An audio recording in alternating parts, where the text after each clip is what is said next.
생명의 샘가 이영훈 목사입니다. 오늘은 9월 30일 토요일이죠.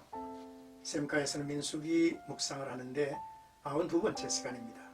35장 22절에서 34절까지 살인자에 대한 판결 규례입니다. 35장은 레위인에게 준 성읍과 도피성 지정, 고의적 살인자에 대한 판결 규례, 부지중 살인자에 대한 판결 규례, 살인자에 대한 보편적 규례가 나뉘어져 기록되어 있습니다.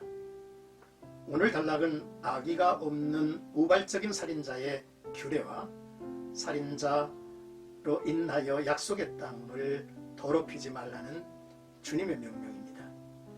하나님의 땅이 피로 더럽혀지는 것을 원하지 않는다고 하시죠. 더럽혀진 곳은 하나님이 거하실 수 없기 때문입니다. 먼저 22절에서 28절까지는 우발적인 살인자 처벌 규정입니다. 전혀 의도가 없이 사람을 죽였다면 우발적 살해자가 되죠.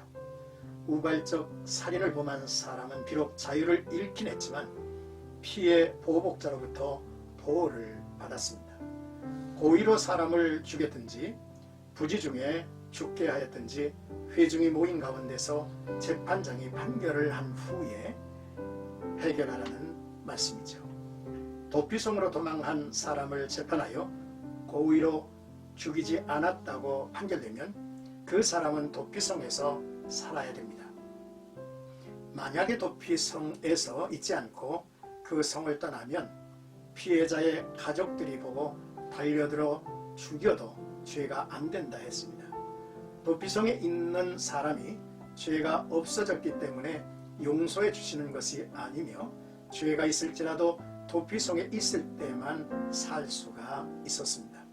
하나님의 말씀대로 시행되면 살인죄가 많이 줄어들 것입니다.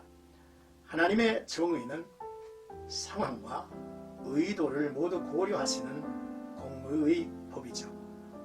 우리는 다른 사람을 그들의 여건과 의도를 고려하지 않고 우리 마음대로 판단하고 정죄하는 일은 없어야 할 것입니다.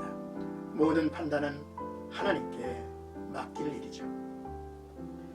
모든 재판이 그러하듯 두 증인이 필요했죠.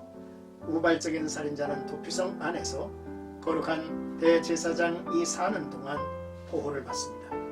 제사장이 죽으면 자기의 소유로 돌아가게 했습니다.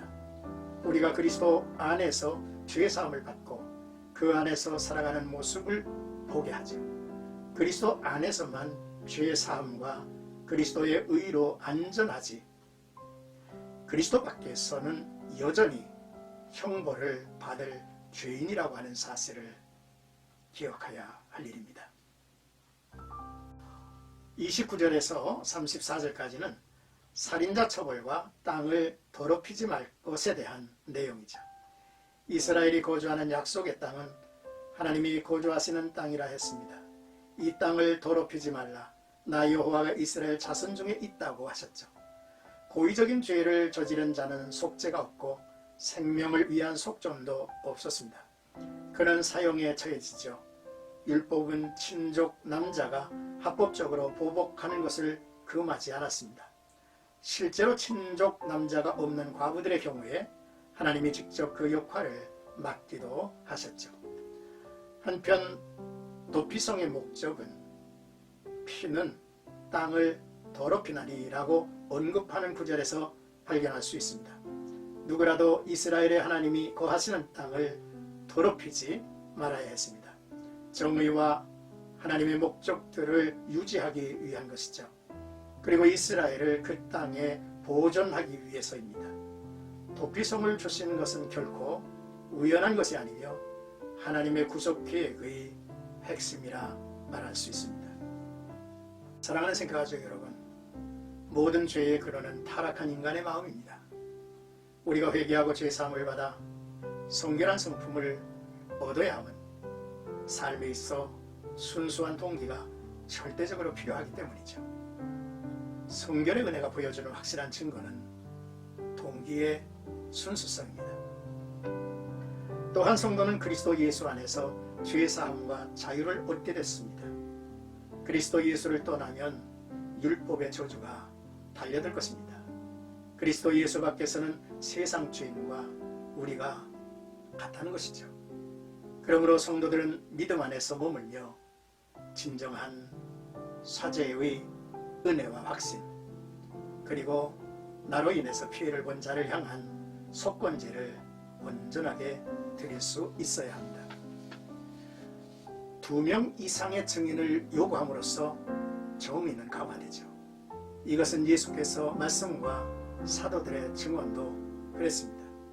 사도들이 복음을 증거하려고 나갈 때에 그 증거가 법적으로 유효한 것이 되도록 짝을 지어 파송한 예를 사복음에서 볼 수가 있죠. 내가 거주하는 땅, 여호와는 이스라엘 자손 중에 있다는 말씀이 감동이며 축복입니다. 그래서 주 안에 있는 나에게 땅 근심이 있으리라는 찬송을 끊임없이 부르게 된 것입니다. 성도들은 스스로 보복하지 않고 원수 갚는 일을 여호와께 맡기며 삽니다.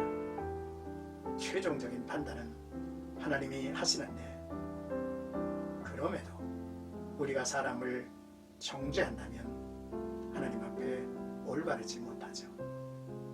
주 안에서, 믿음 안에서, 믿음의 주요 온전케 하신 예수를 바라보면서 온전한 하루 이루시기를 주님의 이름으로 축복합니다.